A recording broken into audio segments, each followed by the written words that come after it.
So welcome back to my channel. मैं रोहित कुमार आपके सामने एक बहुत ही इंपॉर्टेंट और सिग्निफिकेंट वीडियो आपके लिए लेके आया हूं।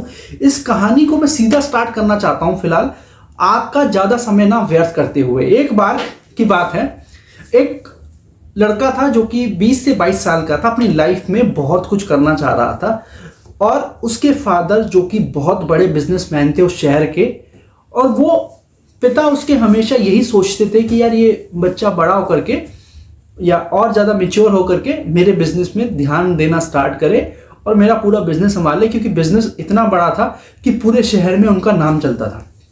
बट वो लड़का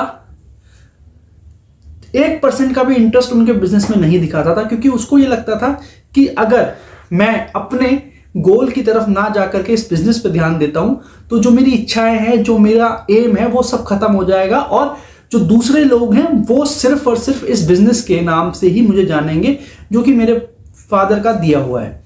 लेकिन मैं चाहता हूं कि मेरे फादर के अलावा मेरा खुद का नाम हो, मेरी खुद की पहचान हो। और ये बात हर बार जब भी उसके फादर उससे बोलते कि आपको बिजनेस पे आना चाहिए, आपको ऑफिस आना चाहिए, आपको सब कुछ देखना चाहिए, तो वो यही बोलता है कि मुझे अपना खुद का कुछ करना है रेदर देन आपके बिजनेस में इन्वॉल्व होने के।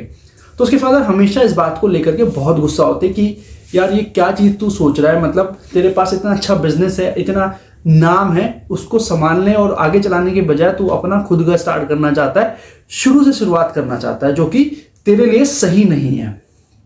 तो वो लड़के की मन में बहुत सारी चीज़ें चलती थी और वो अपने आप को एक बहुत अच्छा तलवारबाज बनना चाहता था। मतलब उसको तलवारबाजी का बहुत शौक था।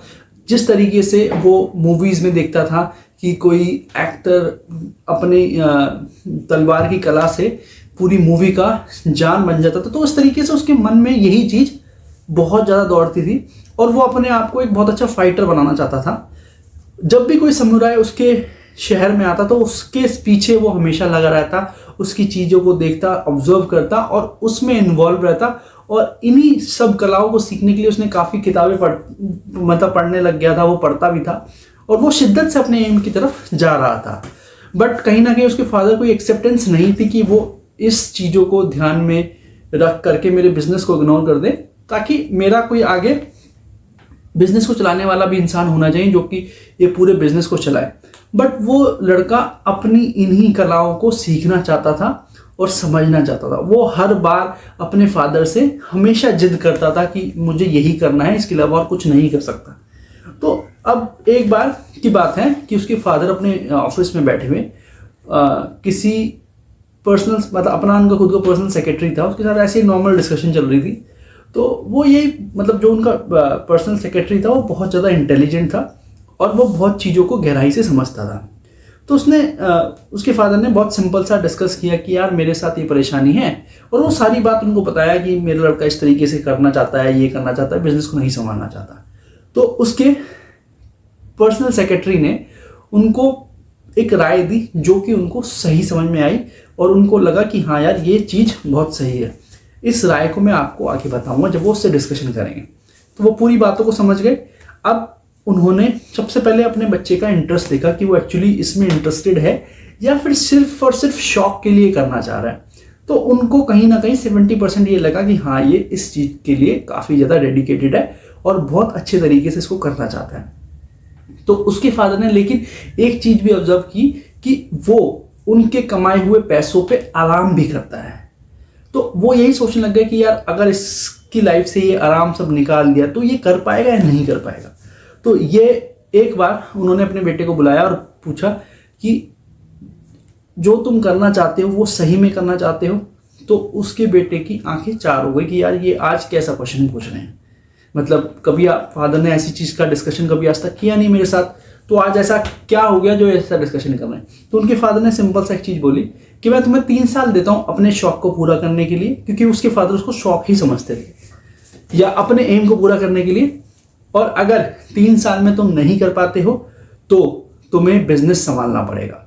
अब यही बात को सुन करके उस बच्चे ने बहुत दिमाग लगाया कि यार ये सही कह रहे हैं, गलत कह रहे हैं, ये मुझे करना चाहिए या नहीं करना चाहिए, क्या है क्या नहीं है, सारी चीज़ों ने बहुत सोचा। तो फाइनली उसने ये सोचा कि चलो कुछ तो पॉजिटिव चीज़ होगी, तो उसने इस बात के लिए हाँ कर दी कि ठीक है, एग्रीड। बट उसके बाद दूसरा क्वेश्चन उसके फादर का आया कि आपको इस पूरे 3 साल के अंदर मुझे हर महीने अपनी रिपोर्ट देनी है कि आप जो कर रहे हो आप उस पर इस लेवल पर पहुंचे हो और इससे ये होगा, तो आपको हर महीने मुझे रिपोर्ट देनी है। अगर मुझे फील हुआ कि आप सही गोल पे जा रहे हो, आप जिस एम को प्राप्त करना चाहते हो आप उस पर शिद्दत से लगे हुए हो और आप प्राप्त कर लोगे, तो मैं ही आगे बढ़ने दूंगा, नहीं तो इसको बीच में ही रोक दूंगा। इस चीज का ध्यान रखना। तो उसने इस चीज के लिए बहुत सोचा कि हाँ यार ये बात तो सही है, अगर कहीं किसी महीने मेरे को ऐसी दिक्कत आई तो परेशानी हो जाएगी। तो उसने एग्री कर दिया, ठीक है मैं करना चाहता हूँ ये। तो उसके फादर ने उसको एक ऐसे गुरु का पता बताया और क्लासेस अरेंज करी कि यहाँ पे तुम 3 साल रहने वाले हो और यहाँ पे ये चीज़ें सीखोगे।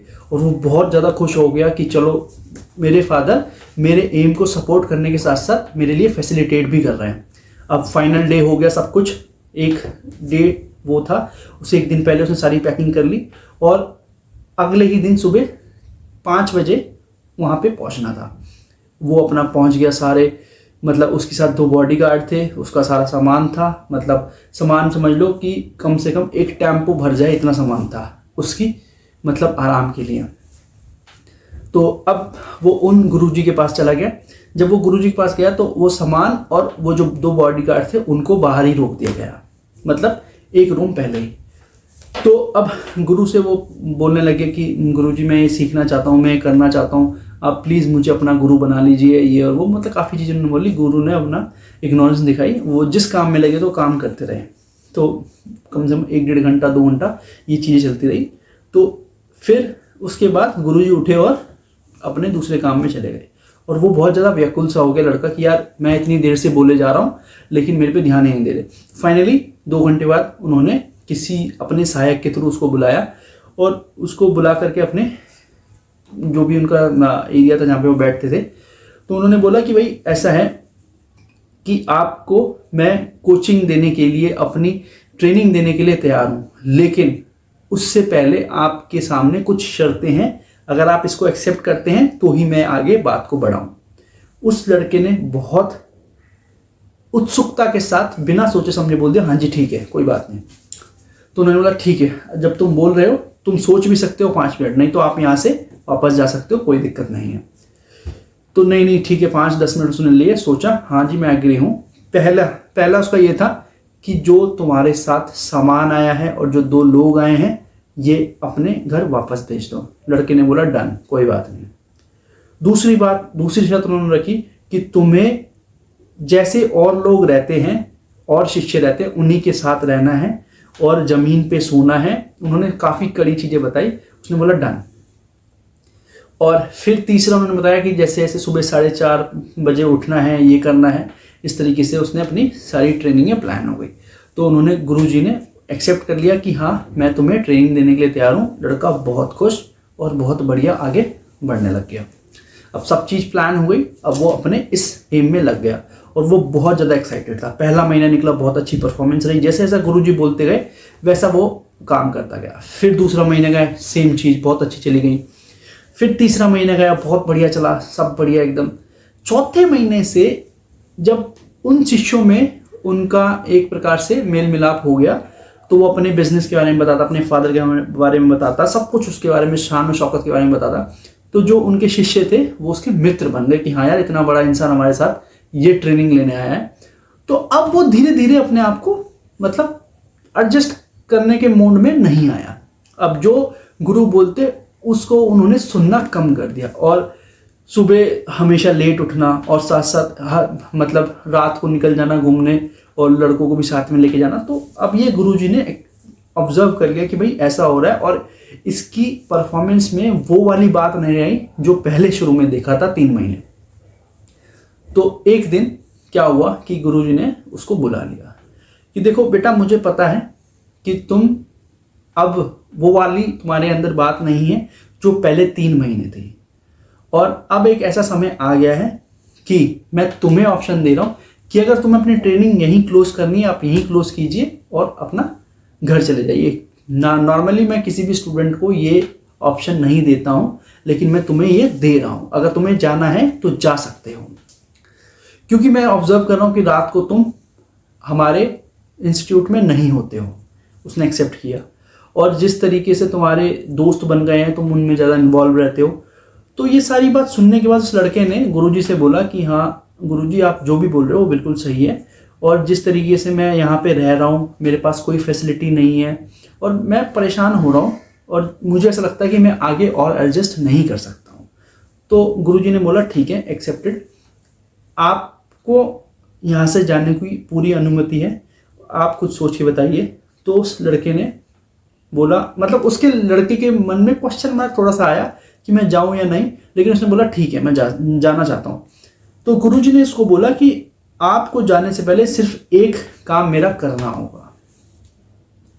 तो अब वो थोड़ा सा अचंभित हुआ कि ऐसा क्या काम करने के लिए बोल रहे हैं। तो अब उन्होंने बोला कि तुम्हें कल सुबह एक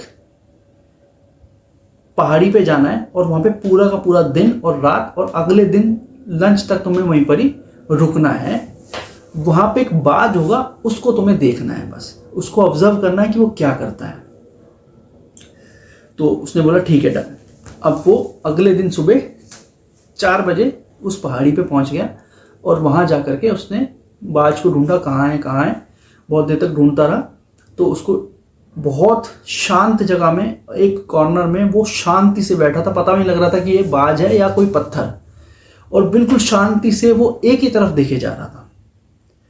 अब उसने देखा बाज को, बाज नीचे की तरफ देख रहा है, और नीचे जब देखा तो वहां पे देखा कि 2 चरवाहे अपनी बकरियों को चराने के लिए वहां पे आए हैं, और बकरियां कम से कम होंगी काफी ज्यादा, मतलब 100-150 बकरियां होंगी। और उस बाज को वो कम से कम 3 से 4 घंटे तक कंटिन्यूसली देखता रहा, और उसी 4 से 5 घंटे के बीच में एक ऐसा क्षण आया जिसमें वो बाज एकदम से उड़ के जाता है और एक बकरी के बच्चे को पकड़ के और ले जाता है। और वो ये बात सोच करके बिल्कुल, मतलब एकदम से भौचक्का रह जाता कि ये कैसे हुआ, कम से कम 4 घंटे से मैं देख रहा हूँ, एकदम शांति से बैठा और एकदम से अपना शॉट मार के चले। अब वो चीजें कुछ समझने लग गया था। अब उसने सारी बात देख ली, उसके बाद सीधा गुरुजी के पास गया, गुरुजी मैं अपनी ट्रेनिंग करना चाहता हूँ। तो गुरुजी ने बोला ऐसा क्या हो गया, कि मैंने बाज को देखा कि उसने कम से कम 4 से 5 घंटे तक एक एम की तरफ देखा और शांति से, और जिस पहाड़ी पे वो था वहां पे कोई भी नहीं था। तो गुरुजी ने बोला ये तो अभी तुम अभी देख रहे हो, अगर यही बाज को 2 महीने पहले अगर तुम देखते तो वो कुछ और ही रंग में था। तो वो बहुत ज़्यादा एक्साइटेड और परेशान हो गया कि ऐसा क्या रंग में था। इसके 2 महीने पहले ना तो चोंच थी और ना ही नाखून थे, और ये एक 80 साल का बाज है। 80 ज़्यादा बोल रहा हूँ, 60 साल का बाज है, उन्होंने बोला। तो और अब तुम्हें इस बात जो है पते की बताता हूं कि बाज एक ऐसा पक्षी होता है, 40 साल के बाद उसके पास एक ही ऑप्शन होता है, या तो 2 ऑप्शन होते हैं, सॉरी, या तो वो अपने शरीर को त्याग दे क्योंकि 40 साल का बूढ़ा हो चुका होता है, या फिर जीने की कोशिश करें। उस केस में बाज 40 साल का जब अधेड़ हो जाता है, उस समय उसके पास एक ऑप्शन होता है, या तो शरीर को त्याग दे, और दूसरा ऑप्शन ये होता है कि या कुछ जीने के लिए कर ले, नहीं तो आने वाले समय में उसका 40 साल के बाद कुछ भी नहीं हो सकता। क्यों? सबसे पहला रीजन, उसकी जो चोंच होती है वो आगे से मुड़ चुकी होती है, जिससे वो किसी भी शिकार को नहीं कर सकता, ना खा सकता है, वो भूखा मर जाएगा। दूसरा, उसके जो पंख होते हैं वो इतने भारी हो जाते हैं कि वो उड़ भी नहीं सकता। अब वो उड़ेगा नहीं तो वो अपने शिकार को कैसे पकड़ेगा, और शिकार को नहीं पकड़ेगा तो वो भूखा ही 2 या 3 दिन के अंदर मर जाएगा। तो बाज के सामने उस टाइम पे 2 ऑप्शन होते हैं, या तो अपने शरीर को त्याग देगा, या फिर अपनी चोंच को पत्थर से मार मार कर तोड़ देगा, अपने नाखूनों को तोड़ देगा। क्यों? क्योंकि 2 महीने के अंदर दोबारा से उसकी चोंच वापस आएगी और दोबारा से नाखून आएंगे, जिससे कि वो दोबारा से अपने शिकार के लिए रेडी हो जाएगा। और ये लाइफ का एक ऐसा डिसीजन होता है जिसमें अपने आप को एक मौका ऐसा देना पड़ता है आपको, जिस समय आप या तो ऊंची उड़ान भरोगे या फिर मर जाओगे। तो बाज के सामने भी यही ऑप्शन होता है और कुछ ऑप्शन नहीं होता। या तो उड़ जाओ और या मर जाओ, बस और कुछ नहीं। तो उसने यही किया जो तुमने देखा, उसने यही किया। अपने 2-3 महीने पहले उसने अपनी चोंच को मार मार के तोड़ दिया, जो कि बहुत ज़्यादा दर्दनायक होता है, और अपने नाखूनों को तोड़ दिया, जो कि बहुत ज़्यादा पेनफुल होता है। और उसके बाद इसने दोबारा से ये चीज़ें ऑब्जर्व करी, और इस पेन के अंदर उसकी जान भी जा सकती थी, लेकिन उसने इस रिस्क को लेना सही समझा अगर उसको आगे जीना है। अब वो इस नई चोंच और नए नाखून के साथ 30 साल और जी सकता है। तो तुम्हारे सामने भी यही ऑप्शन है, या तो 1 से 1.5 साल के लिए बिल्कुल शांत बैठ जाओ और अपने नाखून और चोंचों को, मतलब अपनी बुद्धि और फिजिक को इतना इस काबिल कर लो कि आने वाले समय में और ज़्यादा अपने आप को ऊपर बढ़ा सको। नहीं तो आपके पास कोई ऑप्शन नहीं है और कुछ है ही नहीं। सो ये सारी बातें वो लड़का समझ गया था, और ये सारी बात समझने के बाद उसको समझ में आ गया कि अब समय है कुछ करने का। सो ये कहानी यहीं पे एंड होती है दोस्तों, और इस कहानी से उम्मीद है कि आपको सब कुछ समझ में आ गया होगा कि आपको अपनी लाइफ में आगे किस तरीके से अपने लेसन को बढ़ाना है, अपने आगे के चैप्टर को किस तरीके से बढ़ाना है, ये आपके सामने आ चुका होगा। बस शर्त यह है कि आप उस बाज की तरह अपनी लाइफ को किस तरीके से आराम से दूर करना चाहोगे, क्योंकि आप अगर अभी आराम करोगे तो बहुत ज़्यादा लंबे समय तक आप नहीं चल पाओगे, और अगर आपने अपना आराम छोड़ दिया, अभी 4-5 साल और अपनी लाइफ के लिए लगा लिए, तो शायद आप और लंबे समय तक और ऊंची उड़ान भर सकते हो। सो दोस्तों, मैं आपसे सिर्फ इतना बोलूँगा कि कमेंट सेक्शन में ज़रूर अपना कमेंट, प्यारा सा कमेंट जरूर डालिए कि आपको ये कहानी कैसी लगी, और साथ ही साथ आप लोगों से सिर्फ उम्मीद इतनी है कि इस वीडियो को लाइक ज़रूर कीजिए, और जो भी इस चैनल पे नए हैं इस वीडियो को सब्सक्राइब जरूर कीजिए। सो दोस्तों, जो भी इस चैनल पे नए हैं उनसे सिर्फ इतनी रिक्वेस्ट है कि एक सब्सक्राइब आपकी लाइफ को चेंज कर सकता है, क्योंकि हर शाम 7 बजे मेरी वीडियो अपडेट होती है, और मैं नहीं चाहता आप सारी वीडियो देखो, लेकिन जब तक वीडियो को देखो जब तक आपको अपनी लाइफ का उद्देश्य नहीं मिल जाता। और फॉर श्योर आपको एक वीडियो ऐसी हिट जरूर करेगी जो आपकी लाइफ को पूरा चेंज कर देगी, ये मैं गारंटी के साथ कह रहा हूँ। क्योंकि हमारे इस चैनल पे हम मोटिवेशनल वीडियोस डालते हैं, छोटी छोटी इंस्पायरिंग स्टोरीज डालते हैं, जो कि रियलिस्टिक और अनरियलिस्टिक दोनों होती है, बट उसका जो कंक्लूजन होता है वो 1000% रियलिस्टिक होता है, जो कि आपकी लाइफ को इम्पैक्ट करता है। तीसरा, हम फैक्ट की वीडियो डालते हैं। कोई भी फैक्ट जो आपको समझ में नहीं आ रहा है, जो आपको दिक्कत दे रहा है, तो वो आपकी गहराई के साथ आपको समझ में आएगा। सो चलते हैं अपनी नेक्स्ट वीडियो की तरफ दोस्तों। कल शाम फिर 7 बजे आपको यहीं मिलते हैं।